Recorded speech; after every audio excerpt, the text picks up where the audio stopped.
So, folks, got a few things to talk about, um, or another topic to talk about, and a few things to cover under that topic, and we're just going to talk about water, um,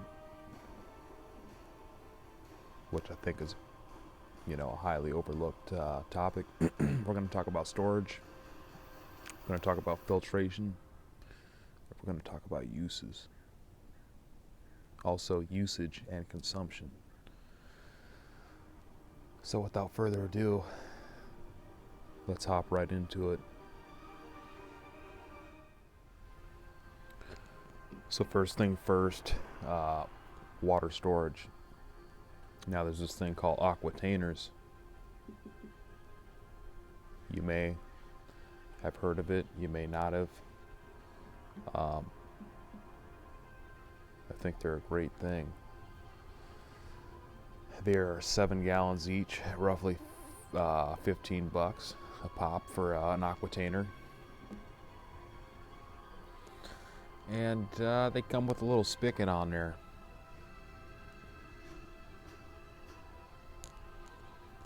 And that's more of a personal portable storage. Now typically how I base this, what I like to do is say, to find out your bare minimum needs, you're going to need a couple numbers. Number one, how long is your supply going to be needed? How much water do you consume a day between drinking, using it for food, and using it for cleaning?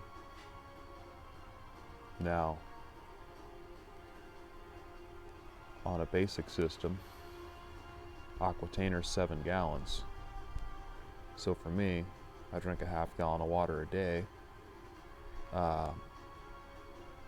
If it's not the summertime, I'm drinking a half gallon of water a day. So that's 2 weeks drinking water.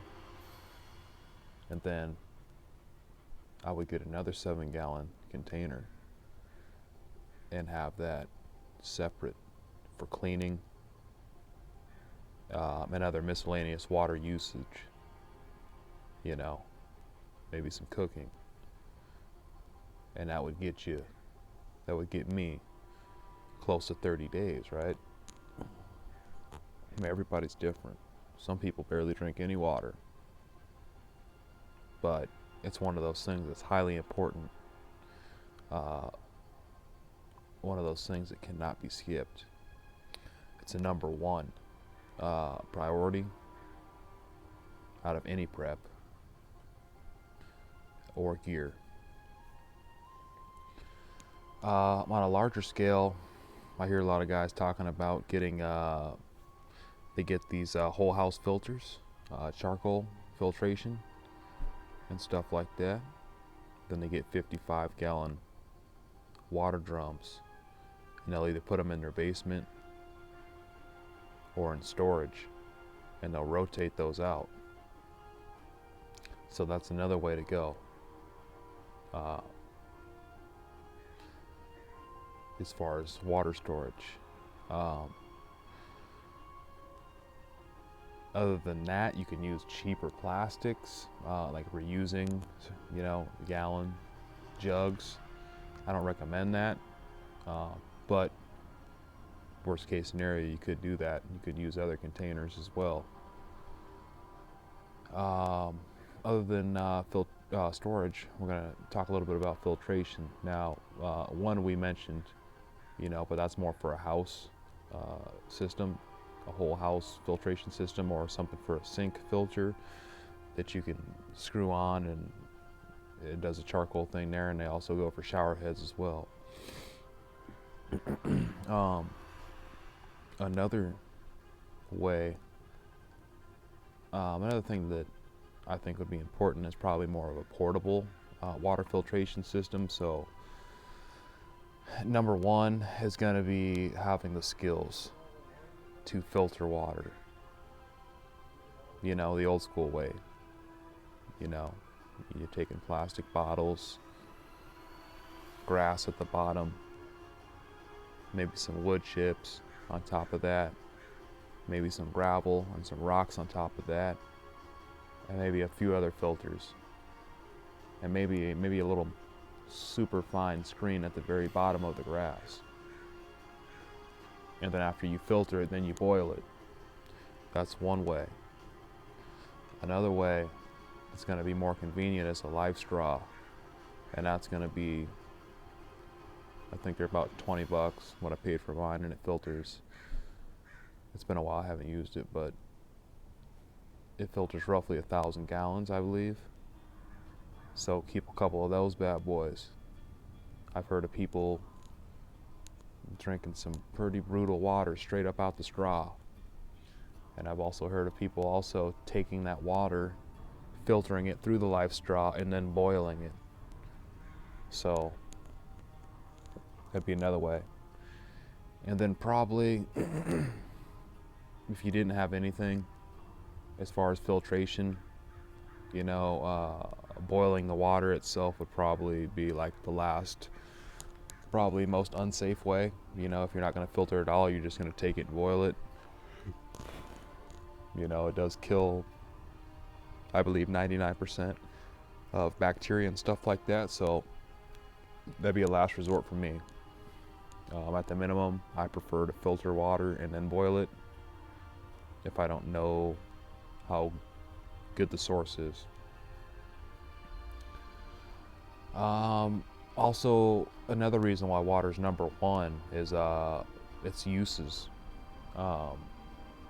With water you can do a lot of stuff. Not only do you need it to drink and stay hydrated, and not only do you need it for food, but you also are going to need it for cleaning your body, cleaning other things.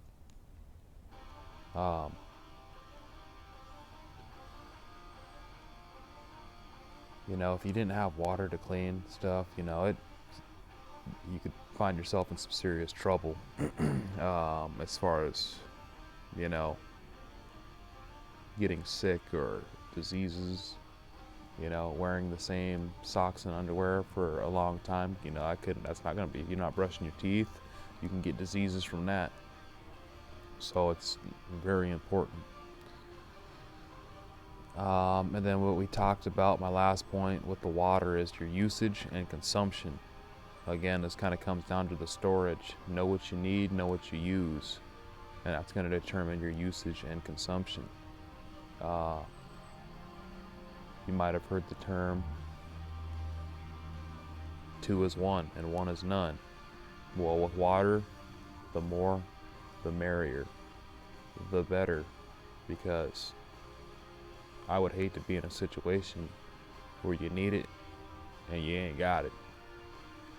And you may have to trade something very valuable to get something so simple as water, because you didn't take time to learn these skills. You didn't take time to go out and invest in some gear and some equipment to ensure you have a decent chance of surviving a grid down situation or an SHTF situation, or just going out on a weekend excursion and you're way up in the mountains or in the desert and all you brought was a bottle of water from the gas station or your house. Well, you're gonna be in some deep shit, because if I remember right, 3 days without water, you will be in not a good situation. So that's just another reason why it's a number one priority, and you should prioritize it. So I just kind of wanted to lightly cover that topic and a few things. I got quite a few ideas on other uses for water, but those are more of things where you're kind of just expanding on what we've already talked about. We pretty much covered the basics here. If you wanted to run a solar shower, you're gonna need water, you're gonna have to learn how to shower quick, because your water resource could be depleted very quickly if you're taking long ass showers in a situation where you don't have lots of water at your disposal, or it takes you a long time to get water and to restock that resource. So just another thing to consider. Stay tuned. If there's anything I missed, throw that in the comments section. Put it out there. Any ideas, anything like that you want to add them. Really, I'm open to all suggestions, and if you guys want to see any other content, anything you want me to talk about, put them request comment section. Let a guy know. But as far as water, that pretty much covers it in my book. I'm sure other people need more or less, but that's kind of just my minimum. So I appreciate you guys watching. Stay tuned. Like, share, subscribe. Okay. Overland Survival Expedition. Out.